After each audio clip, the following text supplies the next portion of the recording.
With the authority of the Council, I shall now confer the degree of Doctor of the University. I call upon the Vice-Chancellor, Professor Glyn Davis, to read the citation.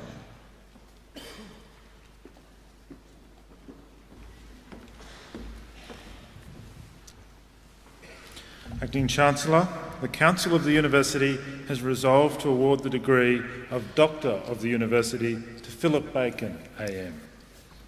Acting Chancellor, Philip Bacon was born in Melbourne in 1947. He was educated at De La Salle College, Scarborough, and the University of Queensland. His career as an art dealer commenced early, at the age of 21, when he took on the management of the Grand Central Galleries in Brisbane and Surfers Paradise. Determined to create one of the finest gallery spaces in Australia, he boldly anticipated the potential of the Brisbane suburb of New Farm and established there the Philip Bacon Galleries in 1974 in a converted warehouse building in what is now Brisbane's commercial gallery heartland. The gallery represents major Australian artists including Davida Allen, Charles Blackman, Ray Crook, Geoffrey Smart and William Robertson, amongst many, many others. Philip Bacon has represented a broad spectrum of Australian art for more than 28 years.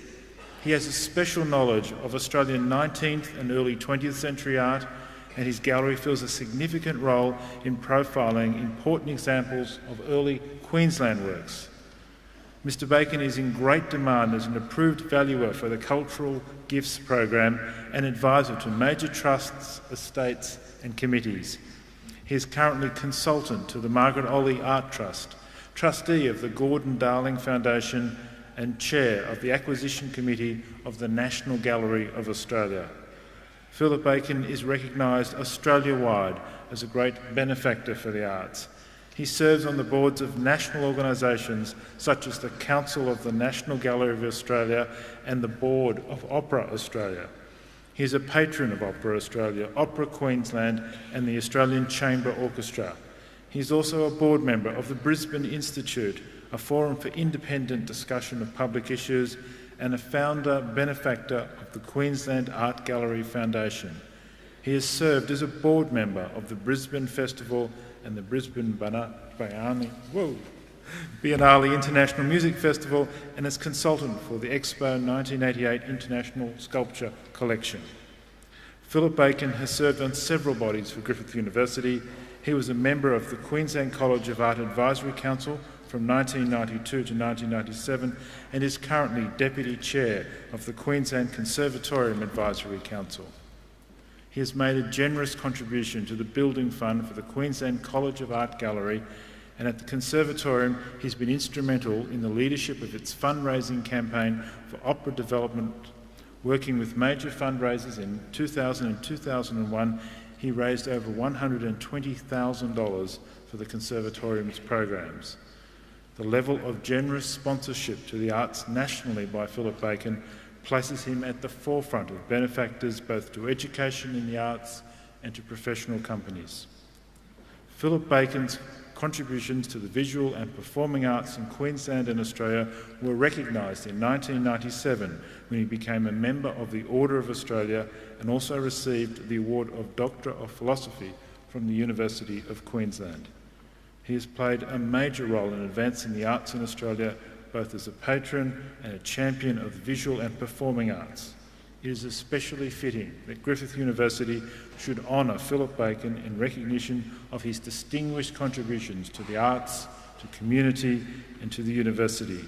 Acting Chancellor, it is with the greatest pleasure that I present to you Mr. Philip Bacon, AM, for admission to the degree of Doctor of the University.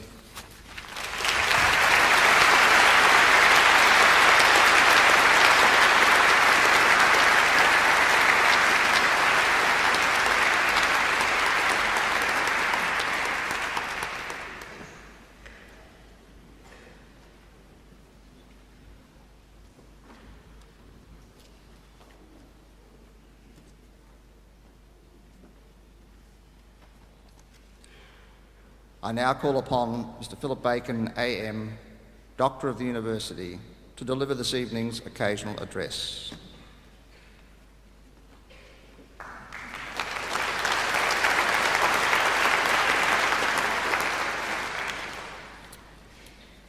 Thank you, Vice-Chancellor and Acting Chancellor, for those generous words, and thank you especially to the Council of Griffith University for awarding me this high honour.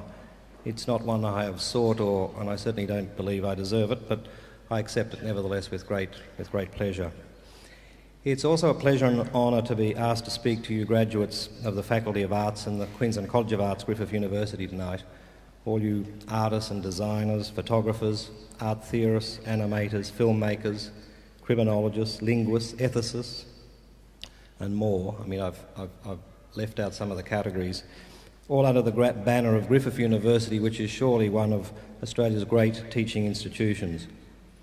You as artists, and I use the term in its broadest sense, and I as an art dealer, are locked together in a relationship which is as important as it is sometimes uneasy. Art and money have always gone together, in a marriage really, and art dealers have been the brokers. The best of our profession smooth the necessary relationships between you and your collectors, the curators of public galleries, and the public itself. We protect and promote you, and for this we take a small, and in some cases, though not mine, not so small commission. There have been cases where artists have also been art dealers. Rembrandt and Vermeer come to mind, but both of them went broke as art dealers. We know what happened to their reputations though as artists, so they should really have stuck to their day jobs. As a conduit between the collector and the art dealer, as I've said, plays an introductory role. Dealing with collectors can be a minefield for young artists.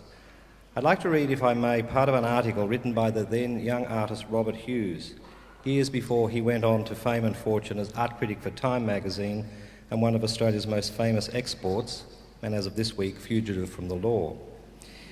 It's called Birdman of Toorak House, Encounters with Major Reuben, and appeared in a magazine called Nation in 1964. This is Robert Hughes's words. For 3 years, 1960 to 1963, Major Harold de Val Reuben rode through Australian art like a combination of Louis XIV and the Phantom of the Opera. Major Reuben wasn't simply a collector, he was the embodiment of a force which in Australia is exceedingly rare, true eccentricity. Not mere quirkiness, but a full-bodied zaniness which embellished everything he touched. I first met him on the 8th of December 1960, a deceptively sunny day. He was not well known in the art world then. There were rumours of a Queensland grazier millionaire who now and then came down from his northern Erie and secretly bought paintings. But nobody I knew had actually seen him except Rudy Coman, the art dealer, who, as usual, wasn't talking. I had a painting called Bull in a Christmas show at Coman's. Major Reuben walked in, though this is too simple. What really happened, as always when the Major was in town, was that Coman had to send cars for him and take him to lunch and be always on call. He was even obliged to brush the Major's suits to gratify that iron whim, and fortunately he bought my picture. This started a dispute with a young American woman who also wanted it. In the end, Major Reuben, in an extravagant parody of Southern courtesy, made a leg at the girl and gave her the picture. Then he announced that he wanted to see my studio. So at 10 o'clock that morning, I was pacing about in the stew of anticipation experienced only by young lovers and by young painters who know a rich John is coming. The comparison isn't frivolous. I had prepared the mise-en-scène with the care of a virgin lad setting up his first seduction. The pictures stacked face in behind a curtain. Yes, well, I do happen to have 2 or 3 others. The others hidden. These are the ones I keep for myself, Major. They mean something to me. And then the big bomb, the big picture hung in the most flattering light. 10 struck, 10:30. The cold bottles of beer were leaving condensation rings on the table. Coman phoned. Do not worry, you will see that the Major will soon be there. Then it was 11, 12:30. The telephone again. Naturally, you will see, he's with his solicitor. We cannot get him away, said Rudy, my umbilical cord to riches. It will be all right, it will be all right. At 1:15 there was a flurry in the street. A taxi pulled up and Rudy Coman stepped out with a quiet lady, and between them, dressed in carpet slippers and a small black skull cap, Major Reuben. No trumpets blew fanfares. I'd expected a sort of Ben-Gurion, hawk-eyed, hair blown by the typhoons of idealism, heavy, patinated with money, and piping hot, ready to engage me in an argument about art, which he would, of course, have won. Nothing prepared me for this small, bent, shuffling man with watery eyes and a bleached moustache. Produce them. What, Major? I asked. The pictures you were keeping till later. Demoralised, I produced them. The Major hauled out a notebook and scribbled notes on it, hobbling from picture to picture. Rudy, like a mallee hen guarding its eggs, paced to and fro on the veranda. The taxi kept ticking over in the street below. Later I found that the Major sometimes kept taxis waiting for 10 hours or more. Time stretched like a rubber band while the Major jotted down titles, sizes and costs. I gather that those are gallery prices, he said sternly. Yes, I gulped. Are we in a gallery now? No, I said, gesturing to my dealer to save the day. Good, said the Major. Then that will be subject to 25% off for me. I will take it. Which one, I asked. The lot, replied the Major, which a gesture that included all the pictures and, it seemed, me. Rudy Coman by now had disappeared, taking the lady with him. My ex-wife, explained the Major comfortably. She has a very good eye. I often bring her on these occasions. Let's go to lunch. Hughes then goes on to recount many more adventures with the galloping Major, who is most famous now in Queensland for being the philanthropist who purchased for the Queensland Art Gallery its greatest work, Picasso's La Belle Hollandaise, and many other great paintings in its collection, including the Degas and the Toulouse-Lautrec. I've often wondered what turns a person who likes art into a collector, and then on to the next step, that of a philanthropist, in the mould of Major Rubin, the Meyer family, Sir Leon and Lady Trout, and not to mention the great American collectors and philanthropists. There is perhaps a clue in this anecdote concerning the American billionaire Paul Mellon, who in 1958 paid an unprecedented £220,000 for Cézanne's Boy in a Red Waistcoat, which was by far the highest price then ever paid for a modern picture, and twice what the market was expecting. That work today would be valued in excess of $50 million. A week or so after his purchase, Mellon was asked by a friend about his recent acquisition. Do you think, he asked, that I paid too much? But before his friend could answer, Mellon gave his own reply, a reply that gives away the timeless secret of the art dealing business, and which I'll share with you tonight. You stand in front of a picture like that, he said, and what is money? Paul Mellon was a collector of the highest calibre. Modest and generous, he did not collect for display or for reasons of investment, for he bequeathed the Boy in a Red Waistcoat and many of his other treasures to public museums. He collected for the intrinsic value of contact with beauty that he could not personally create, but which, thanks to his money, he could possess. But you, the creative byproduct of this factory called Griffith University, you are the creators of art, of beauty, hopefully. It's both a privilege and a curse, I would imagine. Queen Victoria, in one of her many letters to one of her many daughters, wrote, "Beware of artists, they mix with all classes of society and are therefore most dangerous." The multi-billion colossus which is today's world art market, and which we're about to join in some form or another, has all but given up on the task of trying to separate the aesthetic value of an artwork from its commercial value. Even works which were conceived as anti-art, such as Duchamp's Fountain of 1917, now have a huge value in the art market. You'll remember that this fountain was an ordinary men's urinal, which he signed and exhibited as the first ready-made. This work, of course, has iconic status at the Museum of Modern Art in New York, where it's shown in a large display case behind bulletproof glass. What we should ask is why, given the attitude with which Duchamp claimed he'd made the work, in his words, complete aesthetic indifference, is it necessary to treat precisely this urinal and no other as an object of high art worship? Is there not a confusion of understanding? Duchamp had explicitly been saying, I can call any old urinal, or anything else for that matter, a piece of art.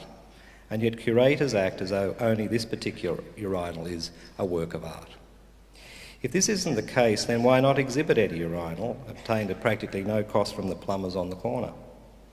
Do you believe, as many do, that art today can be simply an idea, that a line in the history of art has been crossed? Has it become unnecessary for an artist to make anything when the thought or the inspiration itself has come to constitute the achievement? One of the exhibits at the 2001 Venice Biennale temporarily escaped the critics and the public's notice that year, being merely an empty room with green walls. At its present extreme, a work of art may be no more than a mental act, complete at the moment of inspiration. When did it stop being true that an artist, by definition, is somebody who can do something more or less well which the rest of us can only do badly or not at all. Tom Stoppard, the British playwright, has suggested that if he were a conceptual artist or a minimalist, as many of you are tonight, I'm sure, he might answer that it was never true, or rather, it was never the point. The real point was that the artist made us see things we wouldn't otherwise see and look at things in a new way. Perhaps the line that has been crossed is the realisation that this could be achieved differently, not by being good at making something, but perhaps by relocating a familiar object in an unfamiliar context, or perhaps by removing the idea of skill from those shrines to skill known as art galleries. And yet I have to admit that I love and admire the skill that artists and creators bring to their practice. I don't believe that painting is dead. I don't want to believe it. Look at that great figurative artist Lucian Freud, surely one of the giants of painting today. Look at the great designers and filmmakers and the skill they bring to their art. Speaking of design, and there are many of you here tonight, it's been described as what happens between conceiving an idea and fashioning the means to carry it out. Whether big stuff like painting a picture, making a movie, creating a commercial enterprise, or small stuff like rearranging the living room furniture. Whereas painters are concerned with solving their own problems, the designer's role is to solve other people's problems. Actually, that's an oversimplification, because the real issue is the elegance of the solution which solves the problem. That is, a personal challenge rather than a utilitarian discipline, a commitment rather than an involvement.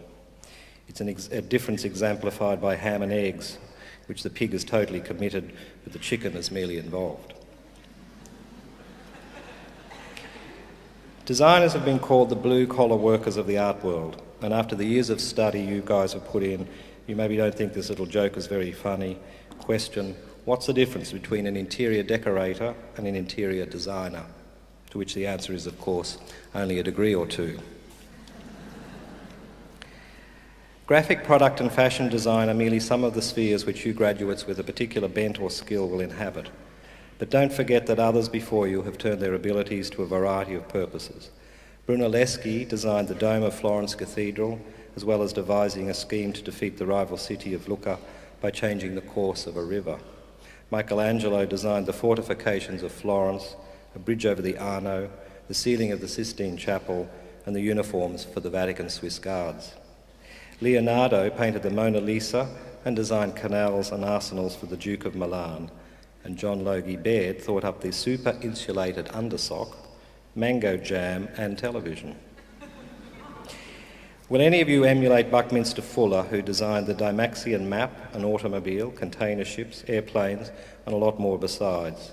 He was awarded 47 honorary doctorates, which means for me 2 down, 45 to go, if anybody's listening. Modestly, he described himself as engineer, poet, architect, inventor, mathematician, cartographer, philosopher, comprehensive designer and choreographer. Perhaps the word that best describes him is show-off. This is one of the most important nights of your lives, and I'm keeping you from the most important part of it, which is photographs of you with your degrees and in these great little hats. Congratulations to you all, and I look forward to hearing about your careers and successes in the years to come. Thank you.